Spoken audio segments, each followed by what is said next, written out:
Et donc nous avons mené ce travail avec l'aide de beaucoup d'amis et chaque fois nous ne cessons de remercier notamment les diplomates occidentaux en poste qui étaient présents à chaque procès pour ainsi nous appuyer. Et nous avons eu aussi l'assistance de plusieurs ONG internationales, dont Avocats sans frontières et aussi sa Open Society Initiative for South Africa. Et nous avons eu aussi l'appui de la FIDH et de l'OMCT. Donc le reste, nous le dirons lors des procès. Je voudrais remercier le barreau de Liège de m'avoir associé à cette manifestation. Hier, nous étions à Charleroi et mon ami Thierry Michel m'a un peu complexé puisque tout le temps il disait « Je suis de Charleroi, c'est de ma ville, je suis là ». Mais aujourd'hui, je suis sur le même pied d'égalité que lui puisque moi aussi, j'ai fait mes études à Liège. Je suis donc là aussi dans ma ville. Je suis donc parmi les miens et je suis content donc de vous avoir compté à cette représentation. Merci, M.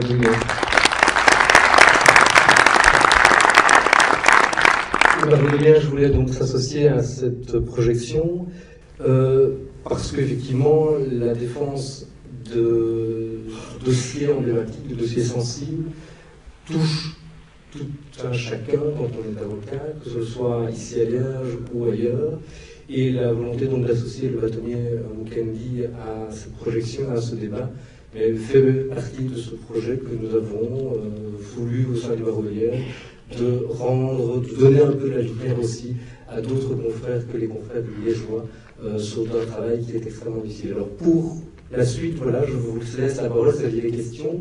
Je vais prendre 2-3 questions dans un premier temps pour pouvoir cerner un peu le type de questions. Vous avez la possibilité de poser vos questions soit au réalisateur qui est présent, sur les conditions dans lesquelles il a pu travailler. Vous avez la possibilité de poser des questions également au bâtonnier Mukendi sur son travail en tant que défenseur dans ce genre de dossier également, ou bien Avocats sans frontières, qui est donc cette ONG qui a soutenu les victimes, les parties civiles dans ce dossier. Voilà les 3 orientations sur lesquelles je vous propose plutôt de débattre. Nous pourrions faire un débat beaucoup plus large sur beaucoup d'autres thèmes relatifs à ce genre de dossier, mais la volonté est quand même de canasser le débat pour être sûr de ne pas partir dans des problématiques, des thématiques qui sont en dehors de la compétence des intervenants. Voilà. N'hésitez pas à vous présenter, peut-être c'est plus facile, et parler bien fort pour être sûr que tout le monde vous comprenne. Oui, il y a le micro, voilà, plus facile. Bonsoir à tout le monde. C'est Guilain Bola. C'était juste pour une question au bâtonnier Maître Mukendi. Parce que le jour de la mort de GBA, j'étais bien aussi à Kinshasa. Et c'était pour savoir, est-ce qu'après le procès, tel que nous connaissons notre pays, tous ces condamnés peuvent être en prison, mais vu qu'ils ont la protection du chef de l'État ou du gouvernement, peuvent le faire disparaître et vivre dans des endroits calmement. Est-ce que Maître peut nous confirmer qu'ils sont bien là, en prison ou quelque part bien incarcérés? D'accord. Première question sur l'effectivité de la peine, des sanctions qui vont être prononcées, ces sanctions de peine de prison à l'égard des personnes qui sont inculpées, qui ont déjà été condamnées à la peine. Une autre question éventuellement? Est-ce que l'issue du procès aurait changé si la cour était plutôt civile que militaire? Merci pour cette question. C'est une question effectivement intéressante de savoir si le caractère militaire de la juridiction ou le caractère civil peut éventuellement avoir une influence. D'autres questions? J'ai 2 questions. La première, c'est que je ne voudrais pas que Maître Mukendi soit présent et qu'il ne témoigne pas de la difficulté qui consiste à défendre les droits de l'homme dans un pays comme le Congo. J'ai entendu tout à l'heure, pour avoir discuté avec lui, que lui-même avait été arrêté à de nombreuses reprises. Je pense que son témoignage est intéressant. Et la deuxième, c'est une question qui me brûle les lèvres depuis que j'ai vu ce film pour la première fois. Je me demande si la présence de la caméra et de M. Thierry Michel a eu, à leur estime, une incidence sur l'issue du procès. Voilà. Alors, M. Bâtonnier, manifestement, vous avez du succès. Votre présence est apprécié. Première question, quant à l'effectivité des sanctions qui vont être prononcées, qu'en est-il des personnes qui sont en box des accusés, qui ont été condamnées? Est-ce que les peines de prison vont être réellement effectives? Oui, quand Benoît pose cette question, et comme il était à Kinshasa, il sait de quoi il parle. C'est vrai que les condamnations telles que nous les avons suivies, elles peuvent émouvoir des personnes, mais l'effectivité est parfois sujette à caution. Pour le moment, sachez déjà qu'il y a 3 parmi les principaux qui étaient déjà en fuite, et c'est un autre débat puisque les enquêtes ont montré qu'on les a bien aidés à partir, ils ont bénéficié de toutes les complicités. Dans d'autres cas, vous avez suivi l'actualité, il y a des personnes qui étaient poursuivies, même qui étaient susceptibles d'être envoyées à la cour pénale, qui ont pu s'évader de la prison de Lubumbashi. Et à la prison de Bukavu, les auteurs des assassinats précédents, à l'occasion d'une mutinerie un peu organisée, se sont évadés. Donc le problème de l'effectivité de la peine, c'est un problème qui peut être réellement posé et je ne peux pas vous garantir que ces personnes resteront là-bas. Alors, la question de M. Ngoï, de savoir si la situation aurait été différente si on était devant un tribunal civil par rapport au tribunal militaire. Je dois dire que sur le plan technique, la juridiction militaire a essayé de jouer son rôle. Et même l'arrêt a été motivé selon les normes. Donc, les magistrats militaires sont assez compétents. Mais, et je ne crois pas que le résultat aurait été différent, puisque la pesanteur qui s'exerce sur les magistrats militaires s'exerce aussi sur les magistrats civils. Et sur ce point, j'ai saisi cette occasion pour vous dire que, par exemple, dans un procès précédent, j'ai eu encore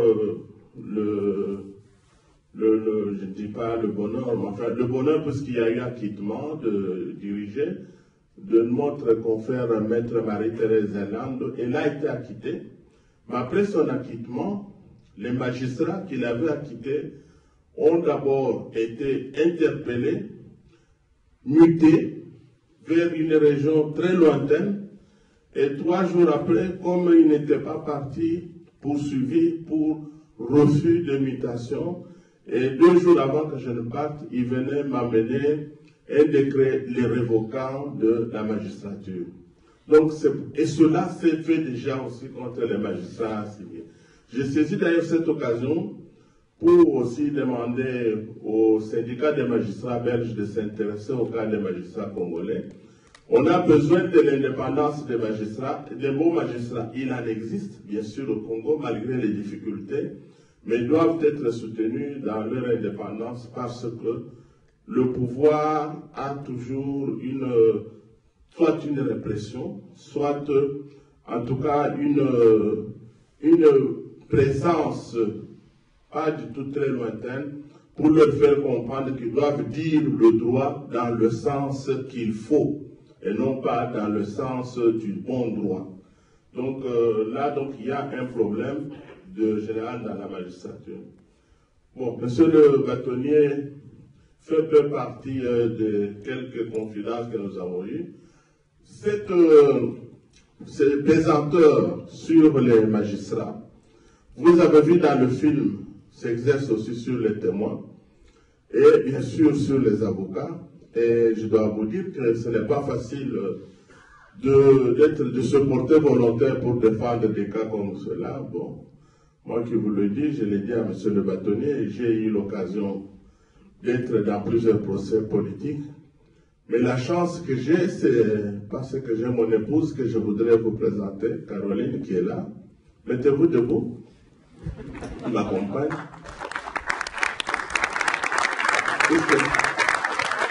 Chaque fois que j'étais interpellé pour m'arrêter, elle savait prendre les dispositions pratiques. Chercher un matelas, prendre le thermos avec les boissons chaudes Et puis surtout sauter le mur parfois à 5h30 du matin avant que les autorités ne viennent pour que dans la journée, avant les interrogatoires, je sois déjà un peu, je ne puisse pas en tout cas tomber affamé. Et je lui ai toujours dit, bon, mais écoutez, dans la vie, gardez-vous tranquille, ne prenez pas les risques que moi je prends, puisque si vous tombez dans la même situation, je suis incapable de faire ce que vous faites pour moi. Donc c'est pour vous dire que les femmes sont braves, nous sommes le moins de la femme, eh bien, elles sont meilleures que nous. Mais bref, je crois au-delà de cela, ce qui est important, c'est de savoir que la défense des droits de l'homme, ce n'est pas une discussion de palais chez nous. Ce n'est pas un problème aussi simple. C'est vraiment un problème de vie ou de mort. Le procès de Floribert l'a montré. Lui qui était un grand défenseur des droits de l'homme. Et c'est la même chose pour les avocats. Mais nous devons être beaucoup plus attentifs. Je crois que l'interpellation que je peux avoir, c'est pour les personnes sans nom, les voix des sans-voix, puisque Floribert, l'association qu'il dirigeait, c'est la voix des sans-voix. Et il y a beaucoup de personnes anonymes qui payent de leur vie dans des conditions très pénibles, et parce que les droits de l'homme ne sont pas respectés. Et votre présence ici nous réconforte parce que nous savons qu'après ça, vous devenez aussi des activistes des droits de l'homme pour soutenir cette démocratie, soutenir donc l'émergence de l'état de droit.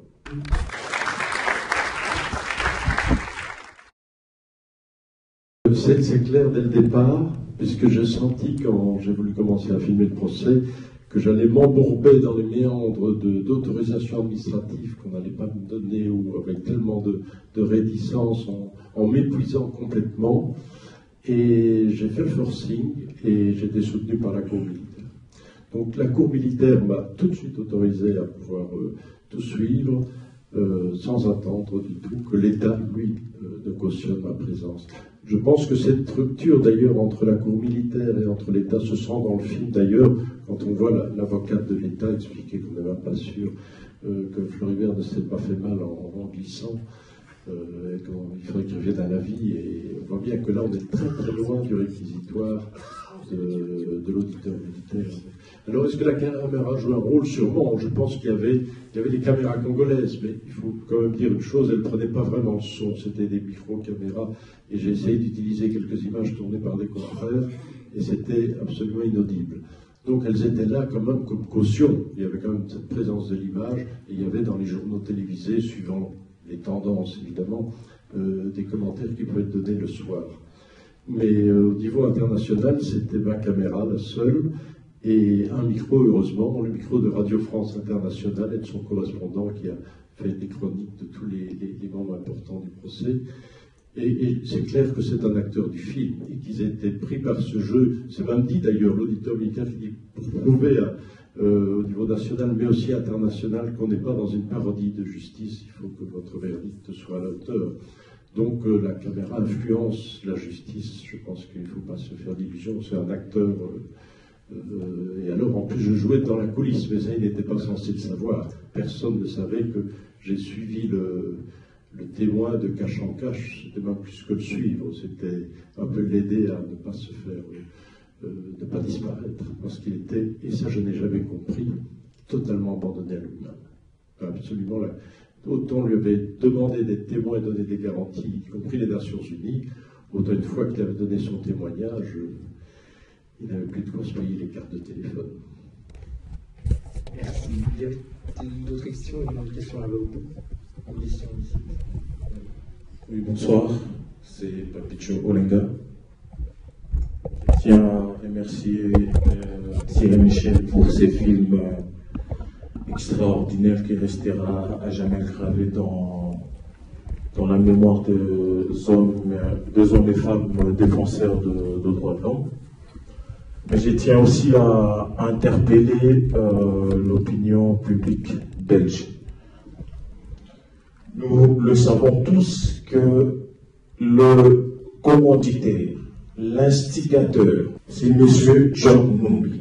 Nous le savons tous que John Numbi, c'est le bras armé de M. Joseph Kabila.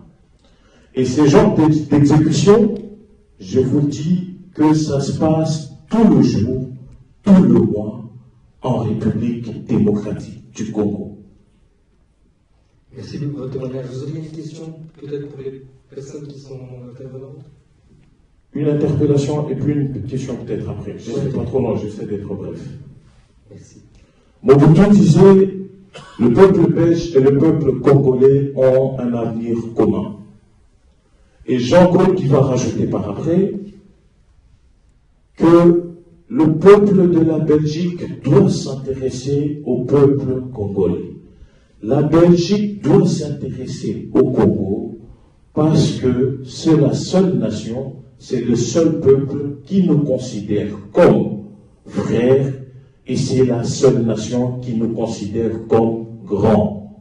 Le peuple se sent désintéressé, le peuple congolais se sent désintéressé par le Belge parce qu'il laisse faire une tyrannie au sommet de l'État.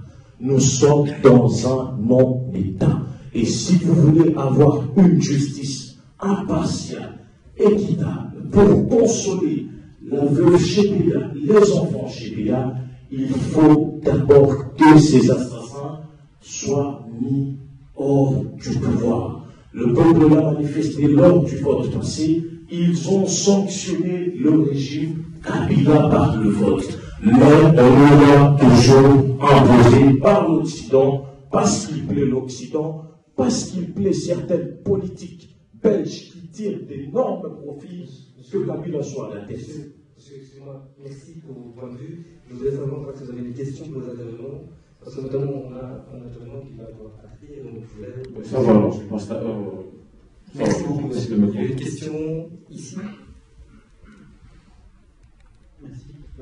Une question à Maître Mokendi, dans le prolongement de celle qui fut déjà posée, en ce qui concerne la justice militaire et son fonctionnement. La question est la suivante, elle a deux aspects. En ce qui concerne l'indépendance de l'auditeur militaire, est-ce que vous pouvez me donner quelques éléments complémentaires? Puisqu'en effet, il est assez impressionnant de constater que l'auditeur a été d'une très grande fermeté apparemment, et il n'a même pas été suivi en cela par les juges de la Cour. J'aimerais donc avoir votre appréciation sur son attitude et sur l'indépendance dont il a pu bénéficier. Et la question, dans le prolongement de celle-là, est de savoir si, en ce qui concerne la procédure d'appel, comment vont se présenter les choses, dans quel délai, et pensez-vous que l'auditeur tiendra toujours le même propos, le même discours? Jacques Kabongo, ma question, je la pose à Bâtonnier Moukeni. Maître, ce qui a semblé provoquer la mort de Chébéa, c'est le fait qu'il avait un dossier sur les génocides d'adeptes de Bouddha. J'aimerais savoir quel est l'issue de ce dossier. Ça, c'est la première question. La deuxième, Chébéa est devenu aussi gênant parce qu'il y avait des festivités du cinquantenaire au Congo et que le roi de Belge, le roi Albert, sa visite au Congo était d'ailleurs trop intéressée ici. Ça a fait l'objet de beaucoup de débats. Donc on pensait que Chébéa est actif et avec tout ce qu'il voulait faire, ça allait peut-être gêner cette visite au Congo. Malgré tout, le roi de Belge est quand même parti au Congo. Je me demande en fait comment cette visite a été ressentie là-bas. Et ma dernière question, c'est pourquoi il n'y a pas eu une commission parlementaire dans des drames? Pourquoi il n'y a pas eu une commission parlementaire? Merci beaucoup. Une dernière question ici.